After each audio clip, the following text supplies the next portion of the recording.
Welcome to our channel. నేను మీ లక్ష్మణ్. ప్రస్తుతం మనతో పాటు ఉన్నారు ప్రముఖ రియల్ ఎస్టేట్ ఎక్స్పర్ట్ ఆర్యన్ గారు. సో అంతా కూడా మాట్లాడదాం. ప్రస్తుతం రియల్ ఎస్టేట్ పరిస్థితులు ఏ విధంగా ఉన్నాయి తెలుసుకునే ప్రయత్నం చేద్దాం. నమస్తే సార్. నమస్తే అండి. ఎలా ఉన్నారు? బాగున్నాను. చాలా రియల్ ఎస్టేట్ కి గ్యాప్ వచ్చినట్టు మీరు కూడా కాస్త గ్యాప్ ఇచ్చినట్టు కనిపిస్తుంది. లేదండి, కొంచెం ప్రాజెక్ట్స్ ఎక్కువయ్యి వాటితో వర్క్ చేయడంతో కొద్ది లేట్ అయింది. ప్రాజెక్ట్ ఎక్కువ ఉన్నాయంటే మనకు ఆటోమేటిక్ గా మార్కెట్ బాగుంది. చాలా బాగుందండి. ఇప్పుడు లాస్ట్ 6 months నుంచి ఇప్పుడు చూసుకుంటాం మంచి మూవ్మెంట్ ఉందండి. ఇప్పుడు కంపేర్ చేసుకుంటే అంటే లాస్ట్ 6 months తో కంపేర్ చేసుకుంటే మంచి మూవ్మెంట్ ఉంది. అండ్ ఇన్వెస్ట్మెంట్ ఫ్లో కూడా పెరిగింది. అండ్ ఎక్కువగా ఓపెన్ ప్లాట్స్ మీద ప్రజలు ఏంటంటే ఎక్కువ మక్కువ చూపిస్తున్నారు. ఇన్వెస్ట్మెంట్లు పెరిగినాయి, ఎన్ఆర్ఐ ఇన్వెస్ట్మెంట్లు పెరిగినాయి. సో ఇవన్నీ కూడా ఒక రకంగా చెప్పాలంటే ఇన్వెస్ట్మెంట్ మార్కెట్కి ఒక శుభ సూచకం ఇవన్నీ. కానీ మీరు ప్రతి ఇంటర్వ్యూలో మీరే కాదు చాలా మంది మీలాంటి ఎక్స్పర్ట్స్ చెప్పేది ఏ రోజుకి ఆ రోజు మార్కెట్ బాగుందని చెప్తున్నారు. కానీ గ్రౌండ్ లెవెల్ వాస్తవ పరిస్థితులు వేరే లెవెల్లో ఉన్నాయి, వేరే విధంగా వెళ్తున్నాయంటే మీరేమంటారు? అంటే గ్రౌండ్ లెవెల్లో మార్కెట్ పరిస్థితి ఎలా ఉంటుందంటే, కొంతమంది ఏంటంటే మార్కెట్ని డౌన్ చేయడానికి మార్కెట్ పడిపోయిందని క్రియేట్ చేయడం కూడా వాస్తవం ఉంది. కాకపోతే ఓవరాల్గా ఎక్కడ చూసుకోవాలి మార్కెట్ పెరిగింది అనేది రిజిస్ట్రేషన్ ఆఫీసెస్లో వచ్చే ఫ్లోని బట్టి, లేదా ఎప్పుడైతే రిజిస్ట్రేషన్ ఆఫీస్కి ఫ్లో తగ్గిపోయిందో, ఎప్పుడైనా రిజిస్ట్రేషన్ ఆఫీస్కి వెళ్ళి చూడండి, ఏ రిజిస్ట్రేషన్ ఆఫీస్లో ఉన్నా ఈవెన్ ఫ్లాట్స్ చూడండి ఎప్పుడు కూడా బిజీగానే ఉంటున్నాయి. ఈవెన్ మొన్న అమావాస్య రోజుల్లో కూడా జనాలు రిజిస్ట్రేషన్ ఆఫీసులో పోటెత్తుతూనే ఉన్నాయి. సో అంటే మీకు ఒక అమౌంట్ ఉంది అంటే ఎక్కడో చోట అయితే పెట్టాలి దాన్ని. అది ఫ్లాట్లో పెడతారా, ఫ్లాట్స్లోనా, విల్లాస్లోనా పెడతారు. సో ఈ మార్కెట్ రొటేషన్ ఆగదండి. బట్ స్లో అనేది ఏంటంటే కొంత భయపడినప్పుడు, అంటే ఇన్వెస్టర్ భయపడినప్పుడు ఇంట్లో డబ్బు ఇంట్లోనే ఉంటుంది, కొన్ని రోజులు ఆగుతుంది అనమాట. బట్ ఎక్కువ రోజులు ఇంట్లో ఉంచుకోవాలన్నా డబ్బుని చాలా ప్రమాదంగా భావిస్తారు. ఎందుకంటే అది ఏ అవసరానికి వెళ్ళిపోతుందో తెలియదు. సో ఇంకా రిస్క్ అయితే అయింది అని చెప్పేసి ఏదైనా దాంట్లో ఇన్వెస్ట్మెంట్ చేయడానికి ప్రయత్నిస్తారు. సో ఆ ఊపులో ఏమవుతుందంటే ఇప్పుడు అండ్ ఎన్ని ఇష్యూస్ వచ్చినా కూడా, ఒడిదుడుకులు వచ్చినా కూడా ఇప్పుడైతే మళ్ళీ కొంచెం మూమెంట్లోకి వచ్చింది. మరి ఎందుకు వచ్చింది ఈ గ్యాప్? ఎవరు ఈ గ్యాప్ని సృష్టించారు? ఆ గ్యాప్ ఎందుకు వచ్చిందంటే ఫస్ట్ చేంజ్ ఆఫ్ గవర్నమెంట్ అండి. అది ఇప్పుడు వచ్చినా కూడా కొంచెం ఫస్ట్ 1 year 1.5 year ఆ గ్యాప్ ఉంటూనే ఉంటుంది. అండ్ సెకండ్ వన్, హైడ్రా అనేది ఒక ఫోబియా చేసేసారు. అంటే దాని గురించి పూర్తిగా నిజాలు తెలియక హైడ్రా అంటే కొనాలంటే భయం, అమ్మాలంటే భయం, ఈ ఫోబియా ఉంది. మళ్ళీ గవర్నమెంటే రిలైజ్ అయ్యి ఆ హైడ్రాని కాదు, హైడ్రా అంటే అన్ని చోట్ల మిమ్మల్ని డిస్టర్బ్ చేయట్లేదు, ఈ ఇష్యూస్ ఉంటేనే చేస్తున్నామని చెప్పేసి వాళ్ళు చాలా అవేర్నెస్ తీసుకొచ్చి ఆ భయం నుంచి బయటపడేశారు. ఈ లోపల ఏంటంటే ఒక H1B వీసా ఇష్యూస్ వస్తున్నాయి. అట్ ది సేమ్ టైం ఏంటంటే అదర్ కంట్రీస్లో కానీ మనకి సాఫ్ట్వేర్ ఐటీ ఇండస్ట్రీలో కొంచెము అలజడిగా స్టార్ట్ అయింది. ఇవన్నీ కూడా అండ్ GSTs నామ్స్ చేంజ్ అయినాయి ఈ మధ్య. ఇవాళ న్యూసెస్ ఏమవుతాయంటే కొనే వాళ్ళని ఒక రకంగా ముందుకు వెళ్ళాలా వెనక్కి వెళ్ళాలా అని కాకుండా హోల్డ్ చేసి పెడతాయి అన్నమాట. ఇప్పుడు ఒక క్లారిటీ వచ్చిందా పబ్లిక్ కి అసలు మార్కెట్ లో జరుగుతున్న పరిణామాలన్నీ? చాలా క్లారిటీ వచ్చింది. అందుకే కొంచెం మార్కెట్ పుంజుకుంది. అంటే యాక్చువల్గా చెప్పాలంటే ఈ మార్కెట్లో చేంజ్ రావడానికి కారణం మళ్ళీ గవర్నమెంటే అండి. అంటే గవర్నమెంట్ కూడా అర్థమైంది ఎక్కడో చేంజ్ అవుతుంది, అంటే స్లో అవుతుంది. స్లో అయితే 100% ఎక్కువ GDP దేని మీద వస్తుంది అంటే రియల్ ఎస్టేట్ మీద వస్తుంది. సో గవర్నమెంట్కి కూడా తెలుసు ఎన్ని ఉన్నా సరే, ఏది ఎక్సైజ్ ఉన్నా లేదా ఇంకొకటి ఉన్నా రియల్ ఎస్టేట్ మీద వచ్చినంత అమౌంట్ ఎక్కడ రాదు. అందుకే రీసెంట్ గా కూడా మనం తీసుకున్నాం అంటే ఈ అపోహాలను తొలగించడానికి క్రెడే ప్రాపర్టీ ఇష్యూలో స్వయాన ముఖ్యమంత్రి గారు హాజరయ్యి దయచేసి అనుమానాలకి మీరు వెళ్ళొద్దు, అపోహాలకు వెళ్ళొద్దు, వాళ్ళు సృష్టిస్తున్నారు, రియల్ ఎస్టేట్ మార్కెట్ అనేది అతిపెద్ద మార్కెట్, మీరు ఇన్వెస్ట్ చేయండి, మంచి ఫ్యూచర్ ఉంటుందని చెప్పి స్వయం ఆయన గంట సేపు స్పీచ్ ఇవ్వడం కూడా జరిగింది. ఆ స్పీచ్ తర్వాత పబ్లిక్ లో ఎలాంటి మార్పు వచ్చింది? ఇన్వెస్ట్మెంట్స్ అని పెరిగాయి, మార్కెట్ ఏమైనా కొత్తగా ఏమైనా చేంజెస్ కనిపిస్తున్నాయా? అంటే ఆ స్పీచ్ నిజంగా చాలా ఉపయోగపడిందనే చెప్పాలి. మీడియా మిత్రులు మీలాంటి వాళ్ళందరూ కూడా ఆ స్పీచ్ కొంచెం అవేర్నెస్ బాగానే వచ్చింది. సో దాంతో ఏమైందంటే కస్టమర్స్ ఎవరైనా ఇన్వెస్ట్మెంట్ చేయాలనుకున్న వాళ్ళు ఒకటి ఏంటంటే గవర్నమెంట్ నుంచి భరోసా వస్తే ఆటోమేటిక్గా భరోసా వచ్చినట్టే. ఎందుకంటే మేజర్ పీపుల్లో కంపేర్ చేసుకుంటే సీఎం అనే అతను మేజర్ పీపుల్ అయితే ఇక్కడ ఇతని నుంచే ఒక మంచి పాజిటివ్ టాక్ వచ్చింది. ఆయన కూడా చాలా సరదాగా బాగా చెప్పారు. ఏంటంటే ఏమి ఇష్యూస్ లేవు, మీకు అన్నీ సపోర్టివ్గా ఉంటానని. క్రెడేలో ఉన్న బిల్డర్స్ కానీ లేదంటే వెంచర్ క్యాపిటలిస్ట్ అందరికీ కూడా ఒక నమ్మకాన్ని, భరోసాని ఇచ్చారు. కాబట్టి సో ముందుకు మూవ్ అవడానికి మంచి అవకాశం వచ్చింది ఆ రోజు. ఏంటి సార్ ఈ మధ్య IT ఎంప్లాయీస్ ఒక రకమైన భయానక వాతావరణంలో ఉన్నారు. AI టెక్నాలజీ వల్ల జాబ్స్ పోతున్నాయి అని చెప్పి ఎవరన్నా అవునన్నా కాదన్నా రియల్ ఎస్టేట్ మార్కెట్ 50% IT మీద ఆధారపడి ఉంది. 100%. సో దాని ఎఫెక్ట్ ఏమైనా చూపిస్తుందా? ఒక పక్క IT జాబులు పోతున్నాయి, మరో పక్క రియల్ ఎస్టేట్ మార్కెట్ మీద దీని ప్రభావం చూపిస్తుంది అంటున్నారు. మీరు గ్రౌండ్ లెవెల్లో పరిశీలించింది ఏంటి? ఎందుకంటే మీరు ఎక్కువ NRI మార్కెట్ ఎక్కువ చూస్తూ ఉంటారు. అవునండి. ఏం జరుగుతుంది వాస్తవంగా? ఇప్పుడు NRI మార్కెట్లో వచ్చిన అలజడి ఏంటంటే H1B వీసా ఎఫెక్ట్. ఎందుకంటే ట్రంప్ ఏం చేశారంటే H1B వీసాకి ప్రైస్ పెట్టారు. అంటే $1,00,000 సుమారుగా ₹1,00,00,000 దగ్గర 88 లక్షల వరకు దగ్గర. అంటే కొత్త వాళ్ళు ఎవరైనా H1B వీసా తీసుకోవాలంటే there is a fee of 1 crore వరకు వెళ్తుంది అది. సో అయితే $1,00,000 H1B వీసాకి అనేది ఫస్ట్ టైం ఇండస్ట్రీలోని ఇంత అమౌంట్ పెట్టి ఒక H1B వీసాకి అప్లై అనేది. అయితే దీంట్లో భయపడింది ఏంటంటే ఆల్రెడీ ఉన్నవాళ్ళు కూడా కట్టాలేమో అనే కన్ఫ్యూజన్ ఒకటి. అది కాకుండా కొత్తగా మైగ్రేట్ అయిన వాళ్ళు కట్టాలేమో ఇలాంటి ఇష్యూస్లో ఏంటంటే అందరూ ఒకేసారి భయపడిపోయారు. అంటే ఎన్ఆర్ఐలు అందరూ కూడా ఒకసారి షాక్ అయ్యారు అనుకోవచ్చు. అంటే ఆల్రెడీ ఉన్నవాళ్ళు ఎప్పటి నుంచో ఉన్న వాళ్ళందరూ కూడా ఏమవుతుంది అనేది. అయితే క్లారిటీ ఇచ్చారు తర్వాత అన్ని విషయాల్లో క్లారిటీ ఇచ్చింది. అంటే న్యూగా కొత్తగా ఎవరైనా అప్లై చేసే వాళ్ళకి మాత్రమే H1B వీసా ఇష్యూ ఉంది. అది కూడా ఏంటంటే కొత్తగా వచ్చే వాళ్ళలో ఫిల్టర్ చేయడానికి అనుకోవచ్చు, లేకపోతే వాళ్ళకి ఇన్కమ్ పెంచుకోవడానికి అనుకోవచ్చు. ఒక $1,00,000 అంటే నియర్లీ ఒక ₹1,00,00,000 వరకు కట్టాలన్నారు. అంటే ఈ ఎఫెక్ట్ దేని మీద పడుతుంది అంటే ఐటీ మీదే ఫస్ట్ పడుతుంది. బికాజ్ ఇక్కడ నుంచి రిక్రూట్మెంట్ ఐటీకి ఎక్కువ వేరే కంట్రీలకు వెళ్తుంది. అందులోనూ యూఎస్కి వెళ్ళే మార్కెట్ చాలా ఎక్కువ.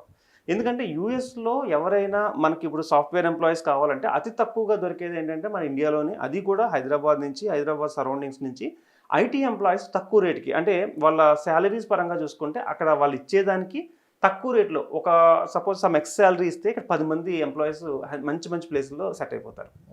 అయితే వీళ్ళందరూ అటువైపు వెళ్ళాలంటే వీసాస్ కంపల్సరీ. ఈ వీసాస్ ప్రాసెస్ అనేది కంపెనీలు చూసుకుంటాయి.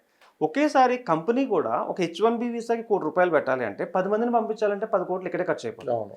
సో కంపెనీస్ లైక్ చాలా చిన్న కంపెనీలు అన్నీ కూడా 100% ఆగిపోతాయి. వీసాలకి ఖర్చు పెట్టి కంపెనీల్లో ముందు రిక్రూట్మెంట్ చేయలేవు. పెద్ద కంపెనీలు లైక్ మైక్రోసాఫ్ట్ లాంటివి కానీ పెద్ద గూగుల్ లాంటివి ఇలాంటి వాళ్ళందరూ కూడా పెట్టుకోగలరు, కానీ చిన్న కంపెనీస్ ఆగిపోతాయి. సో ఈ చిన్న కంపెనీస్ ఆగిపోవడం వల్ల ఏమవుతుంది అంటే ఎక్కువ ఎన్ఆర్ఐకి వెళ్ళే ఫ్లో తగ్గుద్ది. దానివల్ల మనకి యూజర్ కాదా అని అడిగితే నిజం చెప్పాలంటే మన ఇండియన్ మార్కెట్ పెరుగుతుంది. ఎందుకు అంటే వీళ్ళు ఏమనుకుంటారు, ఎవరైతే వీసాల్లో పెట్టుకుని వెళ్ళలేరో వీళ్ళందరూ కూడా వీళ్ళ దగ్గర ఉన్న ఇన్వెస్ట్మెంట్ ఇండియాలోనే పెడదాం అనుకుంటారు. సో ఆటోమేటిక్గా ఏంటంటే కంపేర్ చేసుకుంటే మళ్ళీ మనకి ఇండియాలోనే రియల్ ఎస్టేట్ పెరిగే అవకాశం ఉంది. అంటే ఓపెన్ ఫ్లాట్స్లో కానీ పెరిగే అవకాశం ఉంది.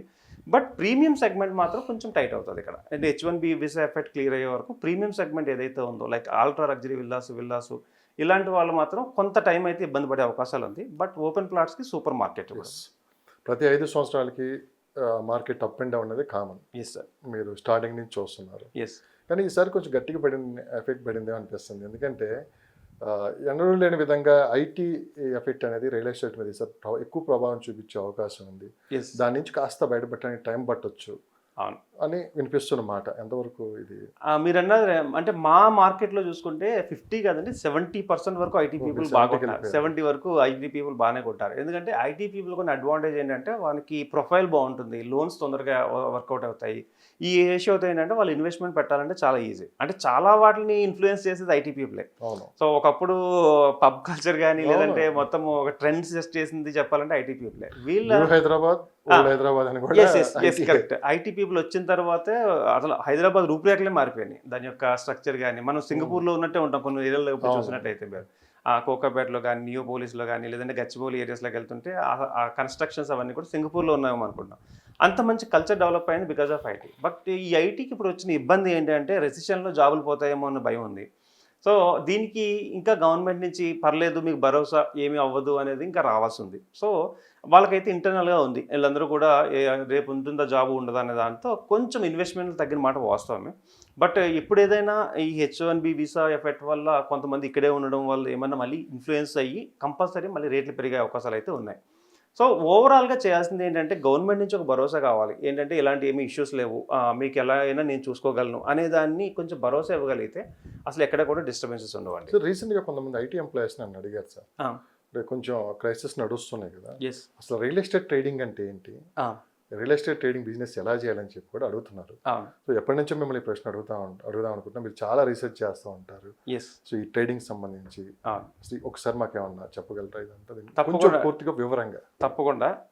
కాకపోతే మీకు ప్రతి చోట మీకు ట్రేడింగ్ చేసినప్పుడు ఒక టర్మ్స్ అండ్ కండిషన్స్ ఉంటాయి. ఇది మీ పర్టికులర్గా మీ రిస్క్తో కూడుకున్నదే, కానీ దీన్నే నేను చెప్పిన దాన్ని డీటెయిల్గా తీసుకొని దాంట్లో ఇన్వెస్ట్మెంట్ పెట్టి అనే దానికి నాకేది సంబంధం ఉండదని ఎలాగైతే మీకు ఉంటుందో, ట్రేడింగ్ అనేది ఆల్వేస్ రిస్క్ అండి. ఎలాంటి వాళ్ళు చేయాలి ట్రేడింగ్? ఏజ్ ఉంది, డబ్బులు ఉన్నాయి, ఓకే నాకు రేపు ఇన్ ఫ్యూచర్లో ఇబ్బంది లేదు అనుకున్న వాళ్ళు ట్రేడింగ్ చేయాలి. ఏజ్ పెరిగిన వాళ్ళు ట్రేడింగ్ చేస్తే వచ్చే లాస్ని భరించగలిగారా లేదో చూడాలి. అంటే ఎమోషనల్ ఇంటెలిజెన్స్ కావాలి, ఎమోషనల్ బ్యాలెన్స్ ఉండాలన్నమాట. ట్రేడింగ్ అంటే ఏం లేదు, ఇప్పుడు సపోజ్ తక్కువ రేట్లో ఉన్న ప్లేసెస్ కొనుక్కుంటాము, 1 or 2 years వెయిట్ చేస్తాము, మళ్ళీ మార్చేస్తాం, మార్చుదాం, దానివల్ల ఒక లాభం వస్తుంది. సపోజ్ నా దగ్గర ₹1,00,00,000 ఉంది అనుకుందాం. ₹1,00,00,000 ఉన్నప్పుడు మంచి మంచి ప్లేసెస్లో మూడు ప్లేసెస్లో ఇన్వెస్ట్ చేశాను. వితిన్ 1.5 yearలో ఎక్కడైతే ఎక్కువ వస్తుందో అక్కడే చేస్తాను నేను. ఫర్ ఎగ్జాంపుల్ ఎక్కడైనా ఛాన్స్ ప్రాపర్టీస్ అంటారు, అలాంటి ఛాన్స్ ప్రాపర్టీస్లో ఏమైనా ప్లాట్స్ ఉంటాయి అనుకోండి, అవి తీసుకుంటాను, మళ్ళీ సరైన ప్లేస్మెంట్ వచ్చేటప్పుడు అమ్మేస్తాను. ఇది ట్రేడింగ్ జరుగుతూ ఉంటుంది అనమాట. కానీ ఎప్పుడోకప్పుడు కొంచెం లాక్ అయ్యే అవకాశాలు కూడా ఉన్నాయి. ఫర్ ఎగ్జాంపుల్ సడన్గా మనకు తెలియని గవర్నమెంట్ ప్రాబ్లం అంటే ఏమైనా కొత్త వచ్చినాయి అనుకోండి, జీవోస్ రావడం, ఇలాంటప్పుడు కొంచెం వెయిట్ చేయగలిగి ఉండాలి. నేనేమంటున్నానంటే ట్రేడింగ్ చేయొచ్చు 100%. ఆ ట్రేడింగ్ మనీయే మనకు మళ్ళీ ఈ మనీతోనే సర్వైవ్ అవ్వాలి అనుకోకుండా ఉంటే హ్యాపీగా చేసుకోవచ్చు. అంటే ఆ ట్రేడింగ్ ఒక సెపరేట్ మనీ పెట్టుకుని ఆ మనీతో నేను ట్రేడింగ్ చేస్తానంటే 100% సక్సెస్ అవుతుంది. బట్ ఈ ట్రేడింగ్లో వచ్చిన డబ్బులే మళ్ళీ నేను లైఫ్లో యూజ్ చేయాలంటే మాత్రం ట్రేడింగ్ రిస్క్. మీ అభిప్రాయం ఏంటి? నా అభిప్రాయం ఏంటంటే 100% నేను చెప్పేది ఏంటంటే ట్రేడింగ్ చేయాలి. ఎలాంటి వాళ్ళు చేయాలి అంటే బ్యాంక్ బ్యాలెన్స్ కంపేర్ చేసుకుంటే ఒక 3-4 years సంబంధించి ఏ డోకా లేదు అనుకున్న వాళ్ళు చేయొచ్చు, హ్యాపీగా చేసుకోవచ్చు. చాలా మంచి బిజినెస్ అండ్ తక్కువ టైంలో ఎక్కువ మీకు లాభాలు వస్తాయి. బట్ తెలుసుకోవాల్సింది ఏంటంటే వితౌట్ నాలెడ్జ్ ఏదైనా ఎప్పుడైనా సరే వితౌట్ నాలెడ్జ్ ఎప్పుడు కూడా లాస్ అండి. అంటే of knowledge of pocket is very dangerous అంటారు. అంటే మనకు ఆఫ్ నాలెడ్జ్ తో చేసింది ఎప్పుడు కూడా ఇక్కడే ఒక పాయింట్ ఉంది. సో మనకు తెలియక ఇన్వెస్ట్ చేసి ఎక్కడో లాస్ పోతాం.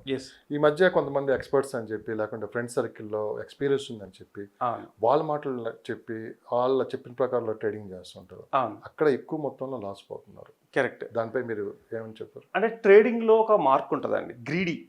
ట్రేడింగ్లో హోప్ వేరు, గ్రీడీ వేరు. హోప్ దాటిందంటే గ్రీడీకి వెళ్ళిపోతారు, గ్రీడీకి వెళ్ళారు అంటే ట్రేడింగ్ ఎప్పుడు లాసే ఉంటుంది. ఫర్ ఎగ్జాంపుల్ మనకి ఎందులో ఎంతెంత అమౌంట్లు వస్తున్నాయో చూద్దాం. ఫర్ ఎగ్జాంపుల్ ట్రేడింగ్ అనేది షేర్స్లో పెట్టామనుకున్నాం, షేర్స్లో ట్రేడ్ చేసేవారనుకోండి 18 to 22% అనేది ROI మనకి మ్యాక్సిమం. ఏ కంపెనీ అయినా మీకు చెప్తుంది ఏదైనా సరే 18% నుంచి లాభాలు ఉంటాయి, లేదా 22%. దీంట్లో 30 to 40% లాభాలు వస్తాయి జాగ్రత్తగా చేసుకోగలిగితే. దీనికంటే ఎక్కువ ఎక్స్పెక్ట్ చేస్తే మాత్రం 100%, 30% అనేది లిమిట్ పెట్టుకుని ఆ 30 ఓకే ₹1,00,00,000 పెట్టాను 30 లక్షలు వితిన్ 2 yearsలో నాకు వస్తుందంటే అది మంచి ట్రేడింగ్ అవుతుంది. నాకు 2 కోట్లు అయిపోవాలనుకున్నారు అనుకోండి, ఇది గ్రీడీ. ఈ గ్రీడీలోనే లాస్ అయిపోతారు. కానీ నిజంగా చెప్పాలంటే ట్రేడింగ్ ఎంత అద్భుతంగా ఉంటుందంటే సిస్టమేటిక్గా పెట్టుకునే ట్రేడింగ్ కరోడ్పతిని చేస్తుంది, కానీ కొంచెం టైం పడుతుంది. సిస్టమేటిక్గా లేకుండా నా దగ్గర కోటి ఉంది, చాలామంది అంటారు ఏంటంటే నా దగ్గర ₹1,00,00,000, నాకు కూడా చాలా కాల్స్ వస్తూ ఉంటాయి, సార్ నా దగ్గర ₹1,00,00,000 ఉంది, ఒక 1-2 years ఆగుతాను, ఎంత చేసి ఇవ్వగలరు అంటే నేను మనీ ఇదే వాళ్ళు చాలా కాల్స్ మీ దాంట్లో నుంచి కూడా నాకు వస్తూ ఉంటాయి. సార్ నా దగ్గర ₹1,00,00,000 ఉంది, మీరు ఎక్కడ పెట్టమంటే అక్కడ పెడతాను, బట్ నాకు 2 crores కావాలి. ఇది అంటే ఇలాంటి మైండ్ సెట్ ఉన్న వాళ్ళు నా దగ్గర కాకపోయినా నేనంటే అలాంటి తీసుకోను. నాలా వేరే వాళ్ళు ఎవరైనా తీసుకుంటే 100% మోసపోతారు, 100%. No doubt. అందులో ఏంటంటే ₹1,00,00,000 కూడా పోతాయి. నేనేమంటారంటే ట్రేడింగ్ పెట్టేటప్పుడు గ్రీడీ వద్దు. ఒక సజెషన్ చెప్తాం కదా, మీరు అంటుంది కదా 22% 30% ఏదైతే ఉందో అది మంచి మార్జిన్. అంటే ₹1,00,00,000 వితిన్ 1 or 2 yearsలో 1.3 కానీ అంటే 30% పెరుగుతుందంటే అది వెరీ గుడ్ మార్జిన్ అండి. మనం చేసేది ఏం పెద్దగా లేదు, ల్యాండ్ మీద పెట్టేసి పక్కన కూర్చుంటాం అంతే. దీనికి ఏంటంటే మనం రోజు పని చేయాల్సిన బాధ్యత లేదు, దానికి ఒక కాంపౌండ్ వాల్ పెట్టేసి పక్కన పెట్టేస్తాం తప్ప దానికి మెయింటెనెన్స్ కూడా లేదు. అట్లాంటి వాటి మీద ట్రేడింగ్ చేయాలంటే చెప్తున్నాం కదా, ఎమోషనల్ బ్యాలెన్స్ కంపల్సరీ అండి. ఇది లేక మాత్రమే చాలామంది గ్రీడీకి వెళ్ళిపోయి డబుల్ అని ఇస్తారు. అంటే 1 yearకి 2 yearsకి డబుల్ ఇచ్చేస్తాము, 1 yearలో 40% ఇస్తాం, ఇవన్నీ ఫేకే. ఇందులో ఈ లౌప్లో పడ్డారు అంటే 100% చెప్తున్నాను, ఇంకా మళ్ళీ జీవితంలో వెనక్కి రాలేరు వాళ్ళు. చాలా మందిని ఇన్వెస్ట్మెంట్ చేయకుండా భయపెడతారు వీళ్ళు. జరుగుతున్నాయి ఇలాంటి సంఘటన, ఇంకా జరుగుతున్నాయి అండి. ఈ గ్రీడీ అనేది మరి ఎప్పుడు పోద్దో నాకు తెలియదు, కానీ ఇంకా జరుగుతున్నాయి. ప్రతి ఎన్నిసార్లు ప్రాబ్లమ్స్ వచ్చినా కూడా మళ్ళీ గ్రీడీగా జరుగుతుంది. నమ్మొద్దు అంటారు 100%. ఎప్పుడైనా సరే స్పాట్ లాగా ఇంత ఇచ్చేస్తాము, ఇంత టైంలో ఇంత ఇస్తాము కన్ఫర్మేషన్ చెప్పారంటే అది నమ్మొద్దు. బట్ కాకపోతే ఏరియా చూసుకోండి, ఒక ఎవరైనా ఒక తెలిసిన పర్సన్ని సజెషన్స్ తీసుకోండి. ఓకే, పెట్టిన తర్వాత 2 years అనుకున్నది ఒక 1 year అయినా కూడా వెయిట్ చేయగలను అని ధీమాతో ఉండండి. లక్కీలీ 2 years అనేది 1 yearలో కూడా మీకు డబ్బులు రావచ్చు, వచ్చినా కూడా హ్యాపీగా కదా. 1 year ముందే వచ్చింది, 2 years అనేది ఒకసారి 3 years పట్టచ్చు, అప్పుడు కూడా మీరు వెయిట్ చేయగలిగి ఉండాలి. అలాంటప్పుడు the trading is the best trading అవుతుంది. సార్ మీరు ఇదే ఫీల్డ్లో ఉన్నారు కదా, మరి మీరు ఇలా మాట్లాడితే మీ దగ్గరికి ఎవరు వచ్చి ఇన్వెస్ట్ చేస్తారు సార్? అంటే దీంట్లో మీరు ఏంటంటే ఎప్పుడైనా మన honesty is important, credibility is important. ఈ క్రెడిబిలిటీ ఉంటేనే మా దగ్గరికి ఎవరైనా వస్తారు, మళ్ళీ రిపీటెడ్గా చేస్తూ ఉంటారు. క్రెడిబిలిటీ వన్స్ మిస్ అయ్యింది అనుకోండి, నేను మీ దగ్గర కాదు కదా ఎన్ని ఇంటర్వ్యూలు ఇచ్చినా కూడా నాకు ఒక ఫోన్ కాల్ కూడా రాదు. సో క్రెడిబిలిటీ చాలా ఇంపార్టెంట్. వాళ్ళ అమౌంట్ నా అమౌంట్ అనుకోగలిగితేనే నేను పెట్టించాలి. సో వాళ్ళకి ఎంతైతే అమౌంట్ ఉందో దాన్ని అది నా పర్సనల్గా పెడితే ఎలా ఉంటుంది అనే దాన్ని అనుకోగలిగితే నేను బాగా చెప్పగలను. మార్కెట్లో ఎక్కువ కాలం జెన్యూన్గా ఉండగలగాలంటే 100% క్రెడిబిలిటీ ఇంపార్టెంట్. ఉండాలి. లేదు ఇవాళ వచ్చాము రేపు వెళ్ళిపోదాం మనీ అంటే వచ్చేసింది అనేవాడికి. వచ్చేసి దీంట్లో డబ్బులు కూడా వస్తాయి కానీ మళ్ళీ పేరు కనబడదు, మనిషి కనబడరు అన్నట్టు ఉంటుంది. కానీ ఇన్వెస్టర్స్ కూడా నేను ఎవరిని తప్ప అంటలేదు, చూసి వాళ్ళనే వెతుకుతూ ఉంటారు. అంటే ఎప్పుడైనా సరే నెగిటివ్ కొన్ని అట్రాక్ట్ పాజిటివ్ ఉండదు. అవును, ఎందుకంటే నేను ప్రతి సందర్భంలో చెప్తా, ఇప్పుడు ₹1,00,000 పెట్టి మనం ఒక ల్యాండ్ ఇన్వెస్ట్ చేసావు, కొంటాము, కేవలం 10-15 వేల రూపాయల గిఫ్ట్ల కోసం ₹1,00,00,000 కనపడతా, 15,000 గిఫ్టే కనపడుతుంది. చివరికి అవుతుంది 2-3 months తర్వాత దుకాణం బంద్. ₹1,00,000 పోతే మిగిలేదు 15,000 గిఫ్ట్ చూసుకుంటూ కూర్చోవాలి. నిన్న మొన్న ఒక యాడ్ చూశాను, 1+1 ఆఫర్ ప్లాట్. ఏంటి సార్ ఇది బట్ల కొట్ట? అదే నాకు అనిపించింది. బేసిక్ గా వాస్తవంగా ఏంటి చిన్న విషయం కాదు మనం మాట్లాడుకుంటుంది. 1+1 ఆఫర్ ఏంటి సార్ రియల్ ఎస్టేట్ లో? అంటే ఒక్కొక్కళ్ళకు మార్కెటింగ్ స్ట్రాటజీ అనుకోవచ్చు, బట్ కాకపోతే ఏంటంటే ఈ ఏరియాస్ లోకి తీసుకురావడం కరెక్ట్ కాదు అనిపించింది. ఏంటంటే పెద్ద మార్కెట్, ఇది జెన్యూన్ మార్కెట్, ఫ్యూచర్ కావాల్సిన అసెట్స్ ఉండాల్సిన మార్కెట్. అలాంటి దాన్ని కొంచెము అంటే చిన్న చిన్న ప్లేయర్స్ వచ్చి వాళ్ళకి నచ్చినట్టుగా వాళ్ళు టైలర్ మేడ్ చేసేసుకోవడం వల్ల ఏమవుతుందంటే భయపడుతున్నారు అందరూ కూడా. చాలామంది ఎందుకు ఇన్వెస్ట్ చేయలేరంటే మీకు తెలుసో తెలియదు, కోట్ల రూపాయలు ఇన్వెస్ట్ చేయడానికి రెడీగా ఉన్న వాళ్ళు చాలామంది ఉన్నారు. బట్ ఎందుకు భయపడుతున్నారంటే వాళ్ళకి ఇంతకు ముందు తగిలిన దెబ్బ, ఎప్పుడైనా ఇన్వెస్ట్మెంట్ పెట్టి వాళ్ళు మోసపోయినప్పుడు, వాళ్ళది కూడా కాదు, ఎవరైనా మోసపోయారని తెలుస్తుంది కదా, ఆ తెలుసుకొని అంటే ఎవరో ఒకరు చెప్తూ ఉంటారు అక్కడ పెట్టాను నాకు డబ్బులు రాలేదు, మిస్ అయ్యాను. ఇలాంటి భయాల వల్ల ఆ బ్యాంక్లోనో మూలుగుతున్నాయి ఆ డబ్బు అంతా, లేదా ఇంట్లోనో ఉంటుంది. ఇంకా బ్యాడ్ ఏంటంటే ఎవరికన్నా తెలిసిన ఫ్రెండ్స్కి ₹1-2 వడ్డీలకి ఇస్తున్నారు, ఇలా లాస్ చేసుకుంటున్నారు తప్ప. ఒక్కసారి రిస్క్ చేసైనా పర్లేదు మంచి ప్రాపర్టీస్లో పెడుతూ ఉంటే ఆటోమేటిక్గా వెల్త్ పెరుగుతుంది. చాలా డబ్బు మీకు తెలియదు కానీ చాలా అంటే చాలా డబ్బు ఆశకి పోయి చేతులు కాల్చుకున్న వాళ్ళు చాలా మంది రియల్ ఎస్టేట్ లో. దాదాపు మీరు రియల్ ఎస్టేట్ లోకి వచ్చి 17 సంవత్సరాలు అవుతుంది. అవునండి. ఎవరైనా రియల్ ఎస్టేట్ లో డబ్బులు పోగొట్టుకొని మళ్ళీ వెనక తెచ్చుకున్న సందర్భాలు ఎక్కడ ఉన్నాయా? కోర్టులు, కేసులు, ఇట్లా రకరకాలుగా ఇవన్నీ ఫేస్ చేసి ఫైనల్ గా డబ్బులు వచ్చేసాయి మనకి సేఫ్ గా ఎవరన్నా ఉన్నారా? ఉంటారండి, 10% ఉంటారు అంతే. అంటే ఓవరాల్ 10% ఉంటారు. అది కూడా ఏంటంటే 100కి 10%. 100 మంది అప్లై చేశారు అనుకోండి, ఇష్యూస్ ఏదైనా నాకు డబ్బులు పోయినాయి అని చేస్తే ఒక 10 మందికి రిటర్న్ బ్యాక్ వచ్చింది. మొత్తం రావు, ఇంకా అదంతా ఎంత అంటే పర్సంటేజ్ ఇంత అని చెప్పి ఇస్తారు, కానీ మిగతాదంతా వచ్చే అవకాశాలు అయితే లేవు. సో అందుగురించే నేను ప్రతిసారి మన ఇంటర్వ్యూలో చెప్తూ ఉంటాను, కంపెనీని జాగ్రత్తగా చూసుకోండి, అంటే పర్సన్ జాగ్రత్తగా చూసుకోండి, ఇన్వెస్ట్ చేసేటప్పుడు గ్రీడీకి వెళ్ళొద్దు అని ఎందుకు చెప్తున్నామంటే 100% ఈ కారణాల వల్లే మనము చెప్తున్నట్టు అన్నమాట. ఈ ట్రేడింగ్ కావచ్చు, ఈ రియల్ ఎస్టేట్లో జరుగుతున్న కొన్ని మోసాలు కావచ్చు, చాలా అనుమానాలు ఉన్నాయి సార్, ఇప్పటికీ అవి కొనసాగుతూనే ఉన్నాయి.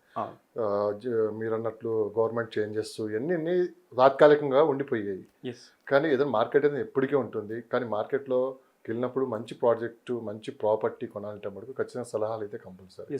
సో చాలా మంది ఏంటంటే ఇలాంటి డౌట్స్తో చాలా మంది ఇబ్బంది పడుతున్నారు, ఎవరిని కన్సల్ట్ అవ్వాలి, ఎవరితో మాట్లాడాలని చెప్పి కూడా. ఒకసారి మీ నెంబర్ కానీ ఏమన్నా మీరు ఇవ్వగలరా? తప్పకుండా అండి. మీ సర్వీస్ మళ్ళీ ఫ్రీగా ఉంటుందా? అది కూడా ఏమన్నా మళ్ళీ సర్వీస్ నాకు వచ్చే కాల్స్ లో కూడా చాలా మంది అడుగుతున్నారు, మీ సర్వీస్కి ఏమన్నా ఛార్జ్ చేస్తారు? 100% ప్రజెంట్ ఏం ఛార్జ్ చేయట్లేదండి. సో ఎవరికైనా ల్యాండ్స్ సంబంధించి ఎవరైనా ఇన్వెస్ట్మెంట్ చేయాలంటే మీకు ఎలాంటి డౌట్లు ఉన్నా కూడా నాకు కాల్ చేయండి, నేను నాకు తెలిసిన నాలెడ్జ్ని 100% మీకు షేర్ చేస్తాను.